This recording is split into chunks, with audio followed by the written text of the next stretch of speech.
Kalau kamu sedang mempertimbangkan VPAC, maka video ini cocok banget buat kamu. Hai semua, aku Marisa. Aku di sini mau berbagi soal pengalaman aku ya untuk VPA 2C. Kenapa ada duanya? Karena riwayat aku sebelumnya 2 kali sesar. Nah, sebagai diketahui, alasanku pertama kali sesar itu eh, kekurangan air ketuban ya. Jadi ketubannya tinggal sedikit dan melahirkan di usia 38 minggu.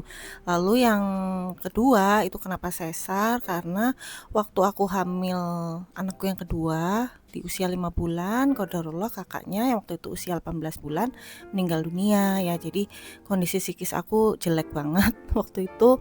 Jadi nggak bisa dibohongi ya, kalau ibu hamil tuh memang harus happy, harus tenang, harus rileks. Nah itu aku benar-benar mengalaminya di kehamilanku yang itu. Jadi karena masih berduka itu kondisi janin waktu itu jelek banget, kayak BB-nya susah naik, air ketubanku surut terus dan udah sering kontraksi dari sejak usia kandungan 6 bulan waktu itu ya. Jadi sekitar 24 minggu.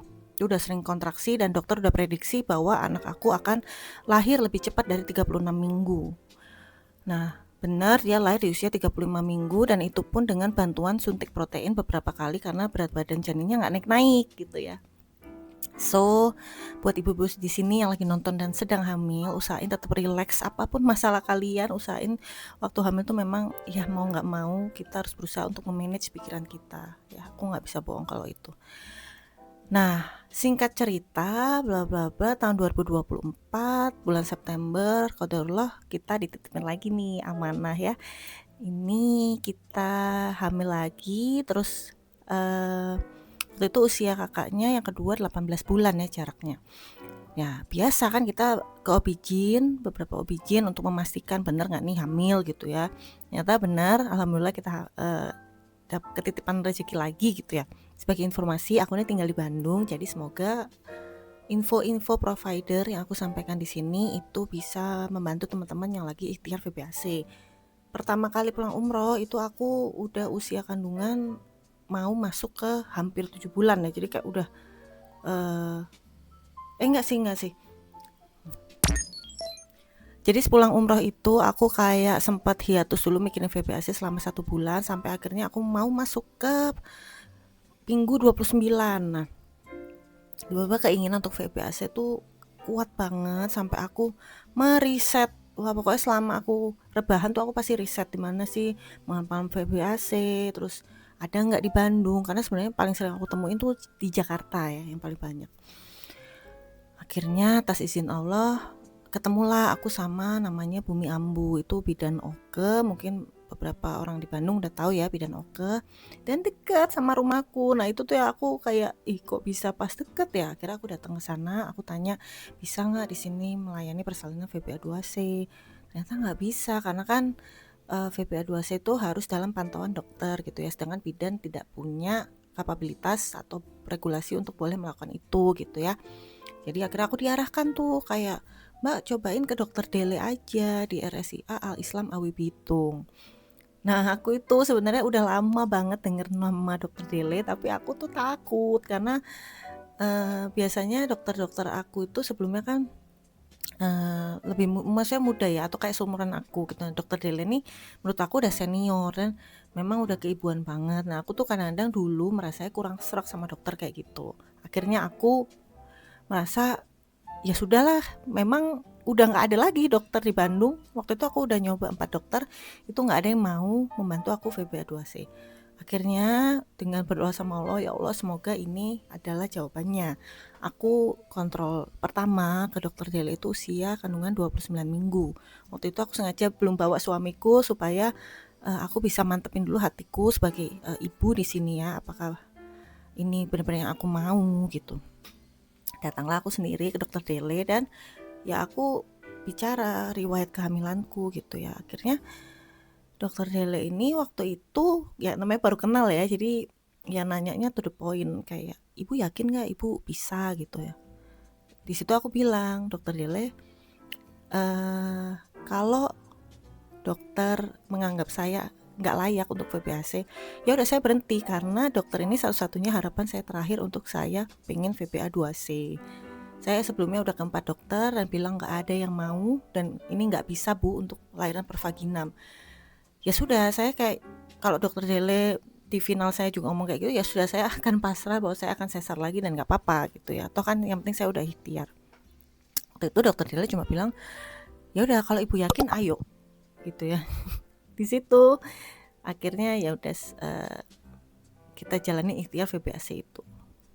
Hal yang paling aku seneng banget ya sama pengalaman ini tuh menimbulkan atau membangkitkan hobi lama yang udah hilang ya, yaitu olahraga. Aku nggak nyangka kalau ibu hamil tuh ternyata memang harus gerak sebegitunya gitu ya. Jadi PR aku waktu itu jalan kaki 3 jam sehari. Terus karena berat badanku tuh hampir nembus 80, aku harus minum air putih sebanyak 4 liter dan kayak dosis suplemenku itu ya ditambah gitu ya, karena itu semua diukur berdasarkan berat badanku. Intinya harus presisi gitulah. Aku nggak boleh dehidrasi karena dehidrasi itu bisa kayak ngaruh banget ke otot, ke peregangan kayak gitu-gitu. Dan aku diminta untuk aktif yoga waktu itu masih seminggu sekali ya, karena belum masuk ke 35 minggu. Awal-awal jujur aku males jalanin PR-nya, maaf dokter Dele. Jadi apa ya? Ya males aja, bayangin aja 1 hari tuh 3 jam kan susah ya. Akhirnya ya udah kan aku datang kontrol lagi, terus aku tuh orangnya nggak bisa bohong. Jadi aku bilang ke dokter Dela, nanya gimana Bu, PR-nya udah dikerjain belum? Terus aku bilang ibu belum. Aku sempat kayak ayo dong Bu, ibu tuh mau VBAC tuh butuh modal loh, kayak ibu mau beli mobil butuh modal kan, butuh duit kan. Nah jalan kaki, minum air putih, istirahat cukup, terus yoga itu tuh modal ibu untuk bisa sukses VBAC. Terus ya sudah, itu kontrol kedua ya. Terus kontrol ketiga aku datang, tetap aja masih kondisinya tuh masih ogah-ogahan lah, jalan tuh masih 1 jam sehari, olahraga tuh kayak belum seintens itu. Sampai ya aku di situ cerita kayaknya saya tuh susah dok jalan kaki karena saya kan kerja aja, dia harus duduk, aku bilang gitu. Dokter Dele di situ kayak langsung nyeplos, langsung bilang ibu, saya mau tanya, kalau ibu gagal VBAC, yang rugi ibu apa kantor ibu? Terus aku tuh kayak, iya saya sih, iya kalau ibu gagal VBAC ya sudah, itu selamanya akan membekas ibu, bukan membekas pekerjaan ibu.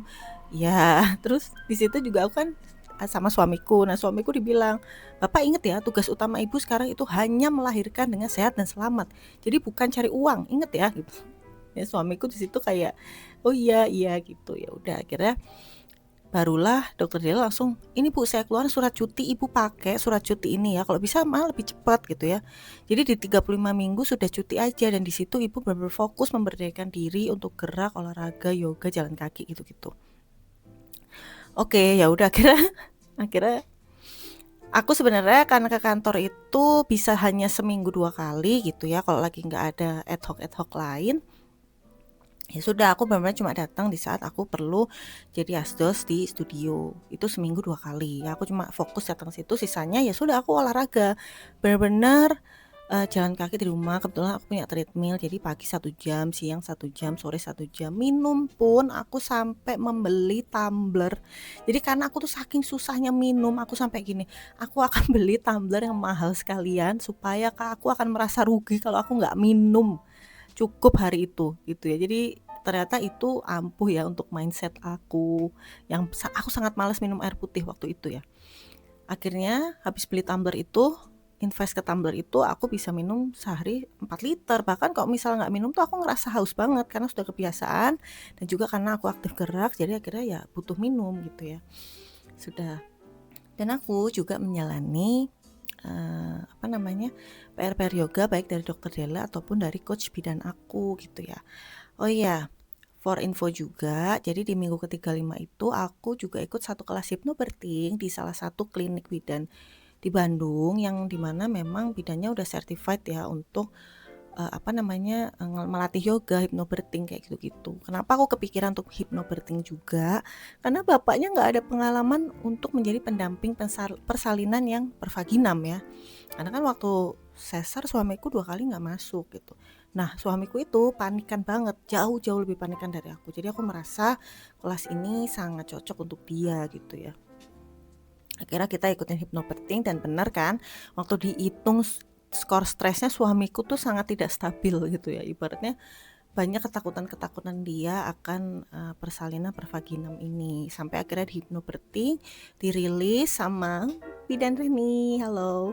Nah, kita akhirnya fokus dan intensif didampingi bidan Reni gitu ya. Bidan Reni juga melatih aku yoga 1 minggu sekali, dan habis latihan yoga itu kita biasanya dikasih PR di rumah tergantung dari posisi janin kita. Jadi ingat ya, VBAC itu banyak banget yang perlu teman-teman berdayakan, perlu teman-teman riset gitu ya.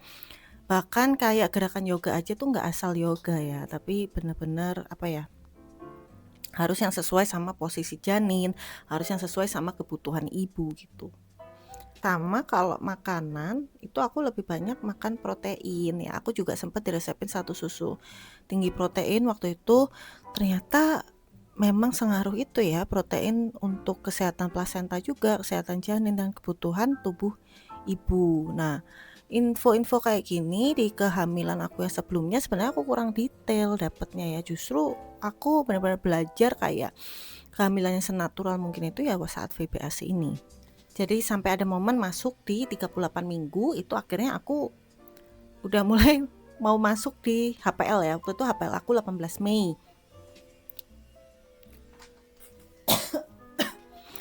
Sampailah aku di momen 38 minggu ya. Waktu itu HPL aku tuh 18 Mei. Di situ aku sudah pasrah banget sama Allah Subhanahu wa taala mau kasih jalan persalinan aku kayak apa. Tapi yang pasti yang bisa aku cerita, aku sangat menikmati proses VBAC ini. Jadi walaupun PR-nya banyak segambreng, tapi aku sangat menikmati itu. Sampai di pertemuan aku mungkin yang satu kali sebelum tiba-tiba aku melahirkan itu, aku bilang sama dokter Dele, andai kata di akhir goalnya saya ternyata harus melahirkan secara sesar, saya ikhlas dan saya nggak apa-apa. Karena saya sangat menikmati proses semua ini gitu ya. Ini adalah kehamilan untuk saya yang paling menyenangkan, dengan semua PR-nya, dengan semua ilmunya, dengan ketemu dokter Dele, ketemu bidan Reni, ketemu komunitas support VBAC. Itu apa ya, yang namanya hamil tuh benar-benar happy gitu ya. Aku tidak merasa ini adalah sesuatu yang sangat melelahkan, ini adalah tempat ladang aku apa menimba pahala gitulah ya. Bayangkan orang hamil tuh kan katanya doa-doanya menembus langit lebih cepat gitu. Jadi aku sangat menikmati segala kelelahan yang aku rasakan. Dokter Dele tuh sampai bilang situ, insya Allah ibu bisa pertahankan mindset happy yang kayak gini. Dan aku tuh senengnya kayak bidan-bidan di RSIA tuh suportif banget, mereka ikut happy, terus dokter Dele juga ikut happy gitu. Akhirnya datanglah hari yang akan ditunggu-tunggu gitu ya. Memang waktu itu aku bermindset dan bilang sama bayiku, Dek nanti lahirnya sebelum keluarga datang aja ya, maksudnya sebelum HPL kalau bisa. Karena kenapa? Karena kan biasanya kalau kita ibu hamil udah deket HPL tuh akan suka ditanya-tanya ya, kayak kenapa kok belum lahir, kapan lahirnya, kayak gitu-gitu. Dan itu sangat mempengaruhi psikis kita sebagai ibu hamil gitu ya. Dan pengalaman aku di kehamilan anak pertama itu juga kena banget sih ya omongan-omongan orang kayak gitu, yang ditanya kapan kok belum keluar, kapan belum keluar. Itu stres loh ternyata ditanya kayak gitu terus. Akhirnya aku bilang sama adik bayi untuk adik lahir aja sebelum keluarga bisa datang ke sini gitu ya. Jadi ayo kita lahir, ayo adik datang ke dunia, ayah ibu udah siap. Dan semoga nanti waktu lahir itu ibu akan didampingi orang-orang yang ibu inginkan gitu ya. Jadi waktu itu aku suka bercanda gitu ya sama bidan Reni. Aku sebenarnya penasaran ya bidan Reni lahiran sama bidan itu gimana ya, aku bilang gitu. Tapi aku kan nggak bisa karena aku VBAC, jadi harus sama dokter gitu. Akhirnya ya sudah kan sebagai pengingat HPL aku 18 Mei dan ini tanggal 9 Mei aku pagi-pagi aku melakukan induksi dulu ya, induksi alami dengan akupuntur. Terus siangnya aku ke pameran. Nah, waktu ke pameran ini memang aku merasa kayak udah ada mules-mules yang beda gitu ya. Sebelumnya aku memang merasa mules, tapi ini tuh mulesnya lain, kayak mulesnya susah jalan, atau kayak kalau mules yang kalau kamu ditempelin sama anakmu yang cewek itu rasanya rungsing gitu ya, kayak sakit ya jangan-jangan gitu. Nah, aku sorenya masih rapat dulu di suatu kafe karena aku memang rapat WFH gitu ya, jadi bisa rapat jarak jauh.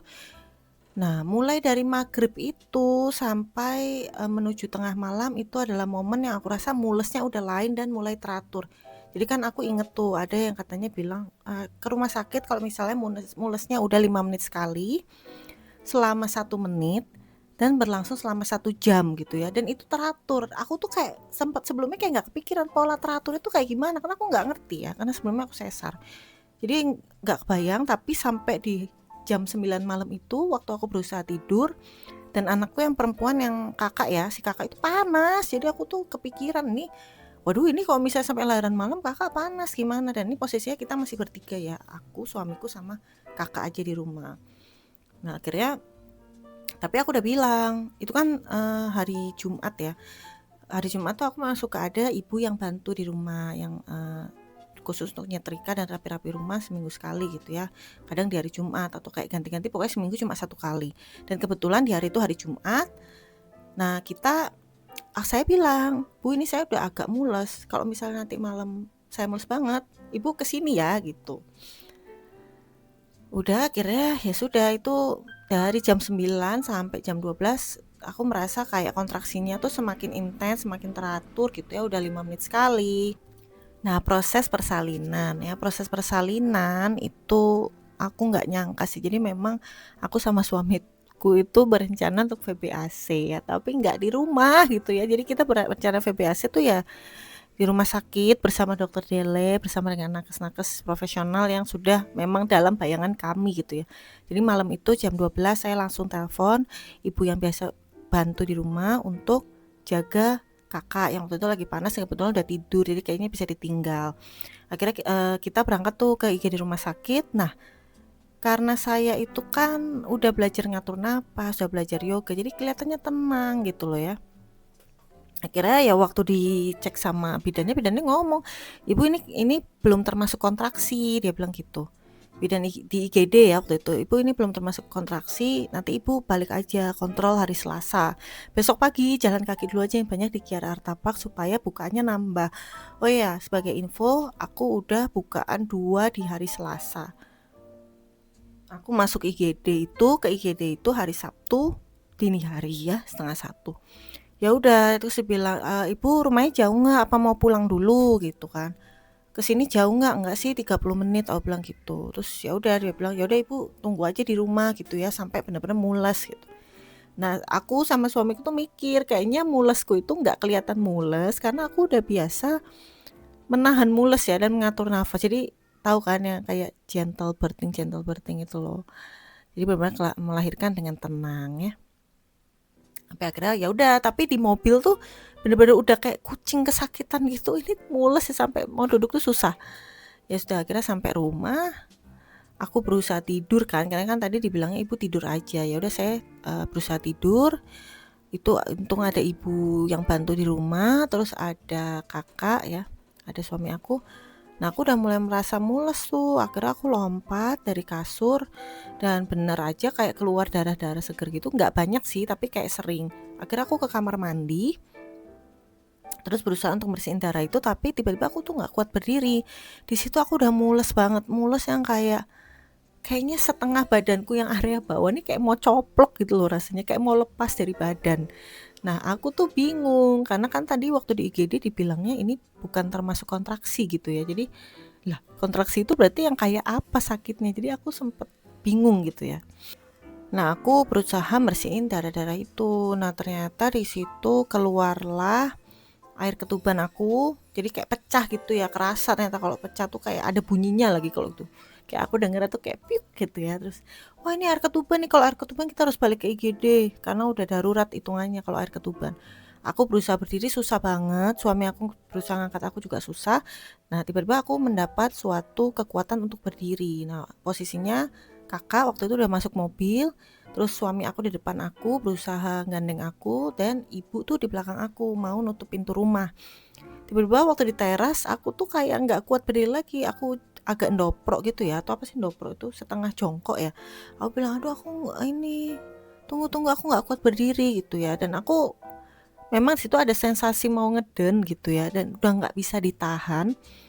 Nah aku itu batuk, jadi aku nggak ngeden, jadi aku kayak, karena kebetulan lagi batuk, jadi aku kayak batuk-batuk gitu. keluarlah bayinya di ke lantai ya. Untungnya posisiku tuh setengah jongkok, jadi di lantai dan kayak ketutupan daster.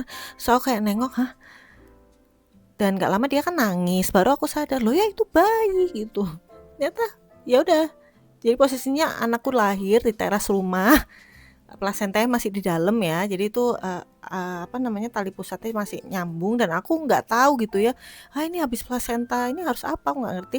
Suamiku saking stresnya, panik harus apa, dia muntah-muntah gitu ya. Asam lambungnya naik dan baby itu akhirnya ditolong dipegang sama ibu yang posisinya di belakang aku dengan sweater aku. Nah, ibu itu langsung inisiatif ngedor semua orang, ngedor tetangga-tetangga untuk minta bantuan. Dan kita yang tadi yang mau berangkat ke IGD itu nggak jadi akhirnya. Kayak oma tuh ngomong, oma tuh tetangga sebelah kita, mending bidannya dijemput aja kalau ada kenalan bidan. Dan qadarullah bidan kita itu 5 menit ya sebelum ditelepon katanya tiba-tiba kebangun. Makanya itu yang aku bilang, ini kayaknya emang udah diatur sama Allah Subhanahu wa taala.